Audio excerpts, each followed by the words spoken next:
You got to believe in your attitude that you control everything. Someone's got to be number one. Why not me?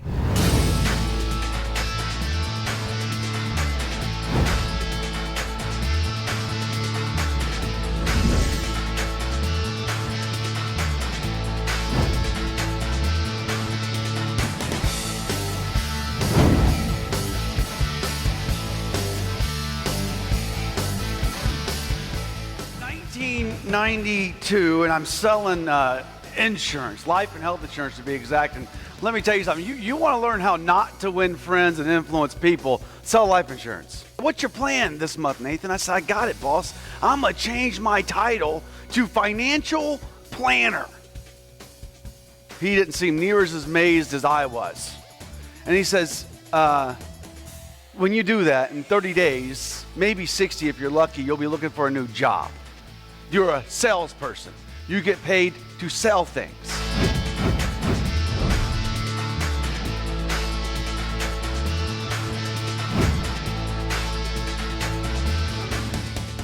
I learned that knowledge isn't power.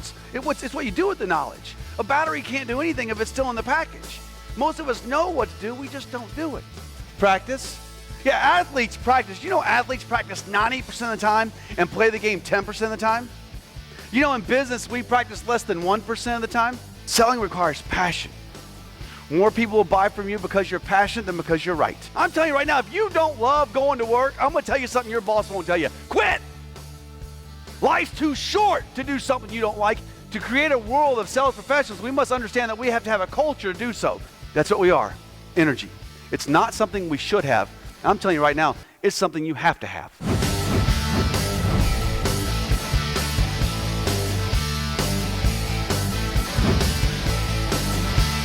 Down economy should not ever affect us. Let me tell you something. It is not. The economy can be your greatest excuse or your greatest motivator. But our business, unless you have 60% market share, down economy has nothing to do with our business. But I had a business partner once. He says, Nathan, I don't understand, man. I'm not like you. I'm not trying to conquer the world. I just want to make a living. I said, then you need to go work with someone else because in my culture, this isn't going to work. We make every decision emotionally. So why do we ask questions logically? What is the perception you have in the marketplace? And the reason why is for every bad, there's a good. And this is the process of purely brainstorming of why you should actually ask your questions. Here's a good rule of thumb. If you don't know why you're asking the question, and you don't know what you're going to do with the answer, you shouldn't ask the question. Price is only an obstacle when it's the only benefit.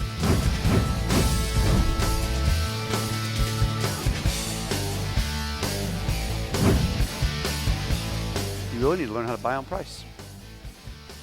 Price is an obstacle. It's just a fact, but it's not an obstacle. I want to ask my questions in a certain order. And I also want to show that I'm prepared and that I care. You asking the questions to understand them is more important than a budget question. Remember this, you only have to sell one thing. Everyone sells your product. I can get a hotel room at 5 different hotels that are just as nice, right? I can have an event that is just as good as another hotel. I can buy nuts and bolts and washers from anybody else. I bet I can get casting from 5 different companies and do the same thing, and they all use the same steel. So why do we always ask operational questions about selling a product they can buy from anywhere else? We don't ask questions to show how we're great. We ask questions to understand them.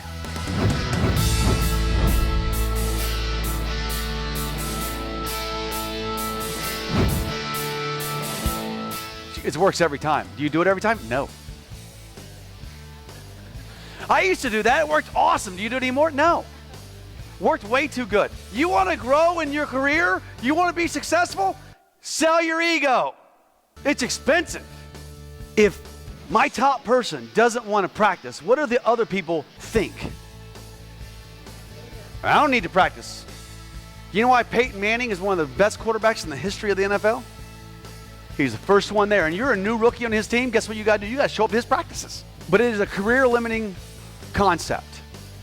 Because when you are uncoachable, people stop coaching you. And the only way to keep it going is to be passionate about what we do. I've never been passionate about phones or insurance or pagers or home theaters or, God forbid, Encyclopedia Britannica. I was passionate about the fight. My wife asked me, when's it enough? Never.